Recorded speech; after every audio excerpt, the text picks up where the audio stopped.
Hello, and welcome back to... Cienie. I hope that's correct. I hope that's correct, guys. It's fine. It's fine. Cienie? I don't know. We're still Tom? I wonder if we're gonna flip back and forth between Marcus and Tom, like, all the time. That'd be neat. I think that'd be neat. As I enter my room and flip on the light switch, a sense of relief washes over me. Oh. Finally home. This room is the only place in the house where I have any semblance of normalcy. My desk is stacked full of comics, newspaper cutouts, and notes. Oh my god. Excuse me. A bottle of meds is next to the stationery. I forgot to take them today. That was stupid of me. I take the pill and swallow it quickly while stashing the bottle into the drawer. Not today, demons. I should probably change my phone. Charge my phone. Or change. You can get a new phone. Treat yourself, right? I should probably look into getting a new phone in the near future. I give myself a pat down, and that's when I realize my phone's missing. Shit! Where is it? Maybe I left it somewhere. I rummaged through my pockets one last time, finding nothing. You left it in the bag! I must have put it in my camera bag, meaning Marcus has it. Whatever, it's fine. I can wake up without an alarm. No problem. I can't. I'm screwed. I take off my wet clothes and hang them on the radiator, then put on briefs and a t-shirt to sleep in. Instead of laying down, though, I keep glancing at my desk. I just can't help myself. I know Marcus said he will take care of things, but... I pick up my notes, trying to see if there's anything I've overlooked about the bowl. Do I have to read this? Do I have to read all of this? What is this? Kamil Nowak? 26. Polish! I see. White horns with gold rings, black hair, bluish gray fur, purple eyes, last seen. Creaking Pines gas station, I see. Missing since, okay, it's 2016? Is this the same year? I don't remember. I think it is. Okay, so it's... Did they go missing this same year? Is it 2017? Is it 2016? It's alright. Came home after disappearing for a month. Disappeared again 4 days later. Police didn't entertain the second report from his mother. According to the owner and worker, he often stands outside, sometimes buys cigarettes before leaving. Footage shows him there many times after his disappearance. His mother confirms that it's him in the footage.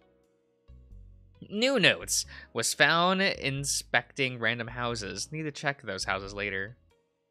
Camille's mother told Marcus that they were really close, and that he was unhappy, but he always talked about it with her. He struggled to find a job, and it weighed on him. His mother supported him regardless. Camille, I hope I'm saying that right. Look, I'm always like, am I just saying names? I feel like I'm more bothered by names I shouldn't be bothered by, and like the names I really botch, I'm just like, whatever. I started leaving the house at weird hours, coming back the next day or really late at night. Then she received a phone call. He said, "I'm sorry," following which he disappeared. Now, a month later, he's back, waiting for someone or something at that gas station. And inspecting some houses. It definitely sounds like he got mixed up in something shady. Maybe he was or is associated with some dangerous groups of people. That would make sense, considering the phone calls Mrs. Nowak received. Maybe he wanted out, and they didn't want to let him leave. If that's the case, it would mean the houses are, what, a target for something? Now that I know which places he was observing, it might be easier to learn something. I write down the addresses of the houses he inspected. A quick yawn escapes me as I scribble on the paper. How to inscribe? What am I doing? I should be in bed. My other work starts early in the morning. Gathering the scattered notes on my desk, I stack them into a neat pile, then I flop into bed. Lying there, I realize I still need to turn off the lights. Or you just need to have thick blankets, right? Cover your head. The bed is so comfy, though. I groan into my pillow, trying to gather all of the strength I have left to get up and turn it off. Before I can do so, a noise makes me jump. It sounded like it came from the corridor. I look out my door, expecting Dad to enter. When he doesn't, I get up from my bed, opening the door and glancing out into the dark hallway, seeing nothing. I shuffle back into my room and lock the door. I have no idea why I did that, but it makes me feel a bit safer. I turn the lights off and slip back in the bed. I lay there in a pitch darkness, trying to discern where that sound came from after all. Part of me hopes I just imagined it. It wouldn't be the first time. And just then it happened again. I look around, barely moving my body. It appears to be coming from outside. I slowly get up and approach the house. The house? The window? What am I doing? Wait, the darkness makes it hard to spot anything. What are we looking at out here? Oh, look, it's the moo cow. Okay, cool. It takes my eyes a bit of time to adjust, but as they do, I spot a figure standing outside. In a rhythmic fashion, he kicks my wooden fence, stands still, and then does it again. The horns. And clothing. Is that Camille? What the fuck? As he stands there, now motionless, I try to get a better view. He suddenly turns around, focused on the forest behind, and for a moment it looks like he is talking to himself. A sharp pain pierces my head as the floor beneath me becomes shaky and uneven. Camille looks straight at me. The bowl blurs into and out of my focus. Our gaze locks. I'm completely petrified. My shoulders tighten while I hold my breath. It's too late to hide now. He knows I'm watching. He must have seen me following him. Fuck. A part of me wants to break away from the window and go back to bed. To pretend this is just a bad dream, but I can't. It might be my only chance to learn something. Despite all of my instincts screaming at me not to do this, I open my room window. We stare at each other in silence for what feels like an eternity. In the end, I lose the staring contest and decide to speak up. Who are you? What are you doing here? Not knowing how much he knows, it's probably safer to play dumb. You shouldn't have done that. My body freezes again. His voice is hoarse, rough, as if he's just finished a marathon. While I struggle to get out of proper response, the bull keeps staring back at me. It feels like his eyes are piercing right through me. I don't know what you're doing here, but... Do you see them too? What? He doesn't respond, but keeps his gaze on me. There's only an agonizing silence. It feels like forever before he turns around and simply walks away. I want to yell after him, but I can't. All I can do is stare at his back as his form fades into darkness. As soon as he disappears, my motor function returns. I back off from the window, closing it. The pounding in my chest slows down as I sit on my bed. The fuck was that? There's something seriously wrong with this guy. I should call Marcus. Right, my phone's gone. With a deep breath, I lie down, facing the window, almost as if I'm expecting him to be out there again. One question lingers on my mind. He obviously saw me following him. But how did he find me? Trying to think of every possibility, my mind begins to spiral.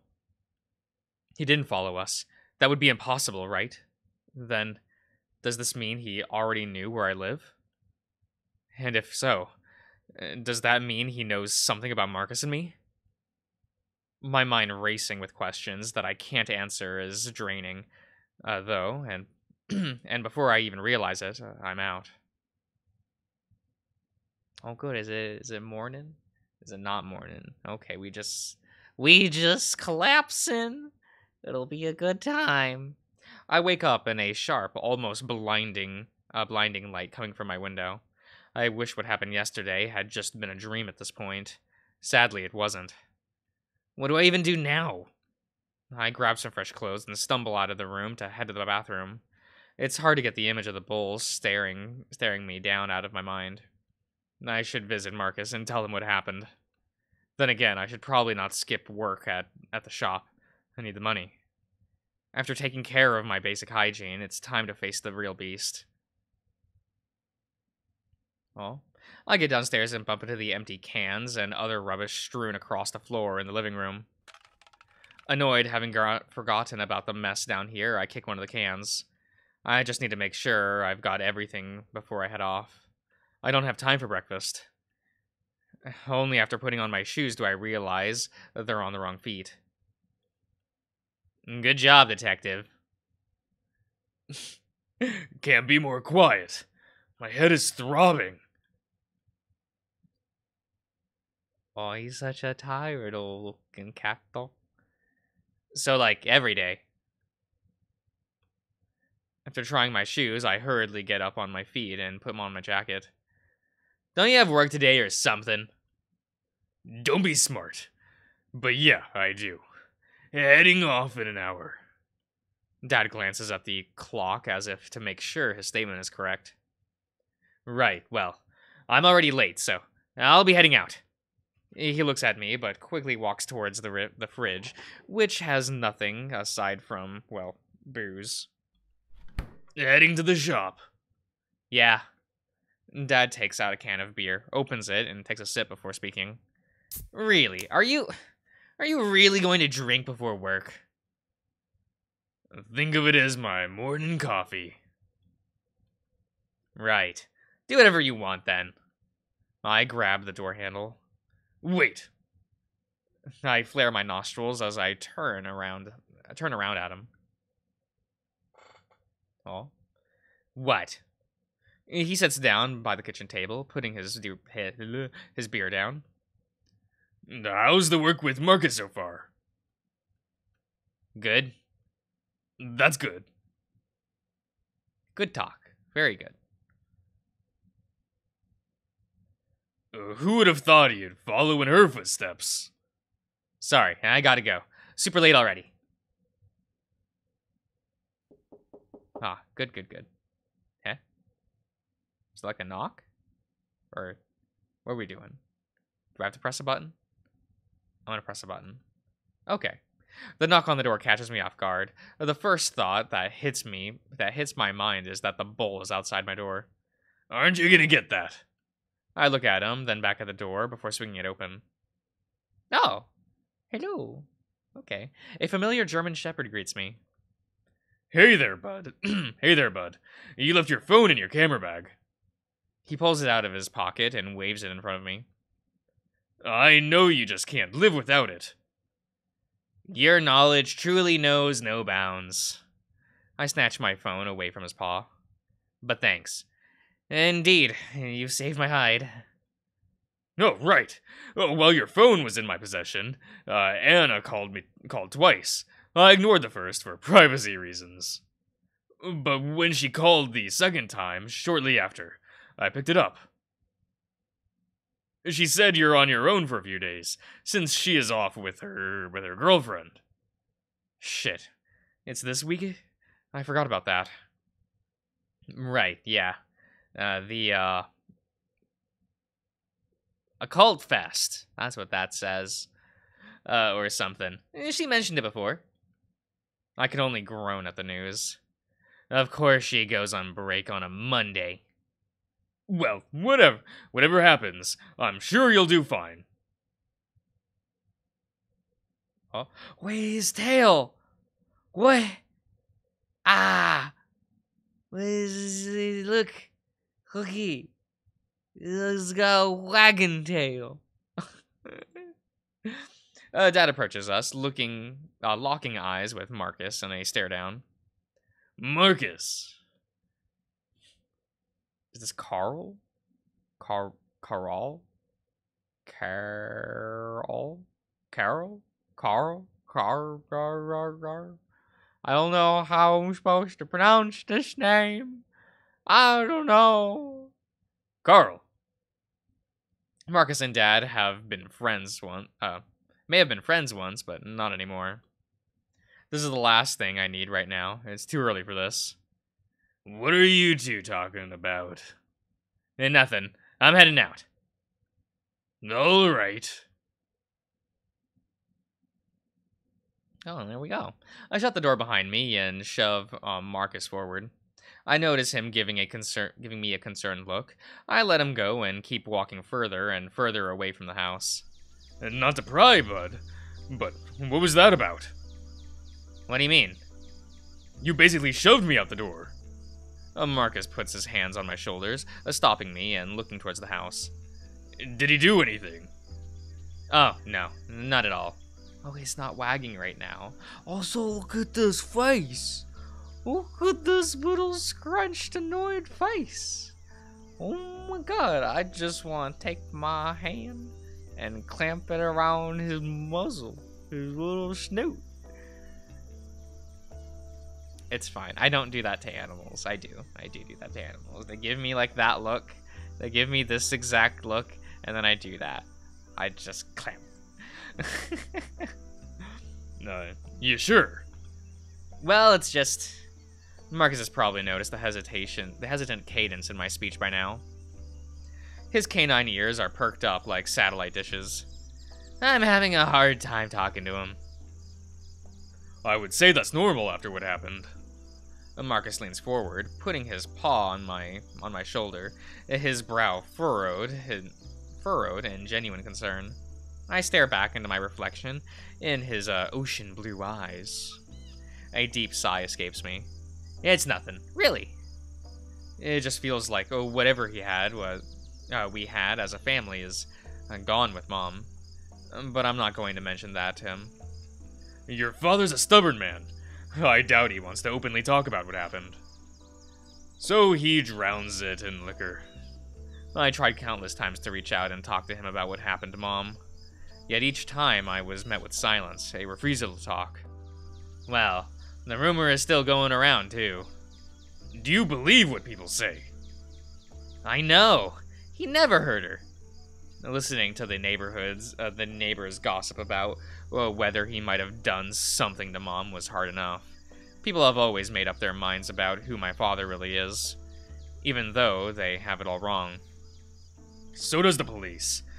They found nothing on him.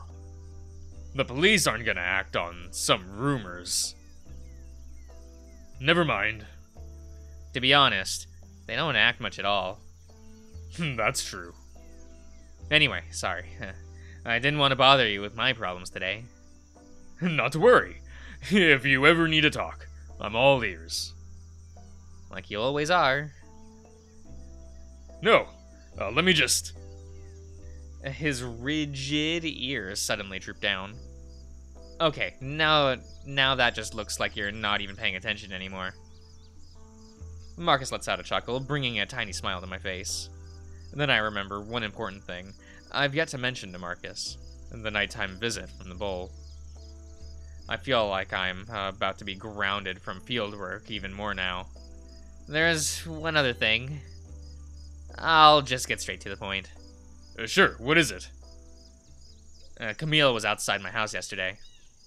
Marcus's brow wrinkles and his gaze locks with mine. He puts his hands firmly on my shoulder. Tom, that's not funny.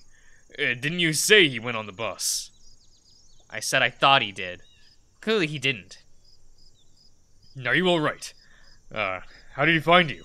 What did he want? Did he say anything? Marcus bombards me with questions, but then stops himself, falling silent to finally give me a chance to explain. I heard a noise outside of my window, and when I looked, I saw him.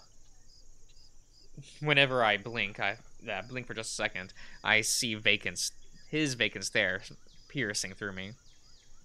When he spotted me, I tried to ask him a few questions. He didn't really answer any. That's concerning. That's concerning. He just said, "You shouldn't have done that," and if I could see them too.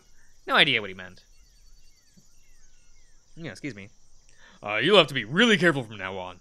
I'll contact Igor. So you're involving the police after all? No, just him. He is still part of the police, though. And Tom, no more investigating this. Do I make myself clear? Well, can't say I'm surprised, but it still feels like a punch to the gut. All right. I'll keep you updated, so keep your phone handy and Don't leave it somewhere again. Yes, sir. I give him a smirk and a salute, trying to lighten up the mood, but his brows are still deeply furrowed. Let me drive you to work. You sure? That's pretty far from your place. It's fine. A 5-minute drive won't kill me. We both get into his car, and neither of us really say anything throughout most of the drive. I keep wondering about Camille and what he could have meant. A part of me is really hoping I won't run into him again. Oh, okay. Well, I'll end the part here, everyone. So I'll see you guys around.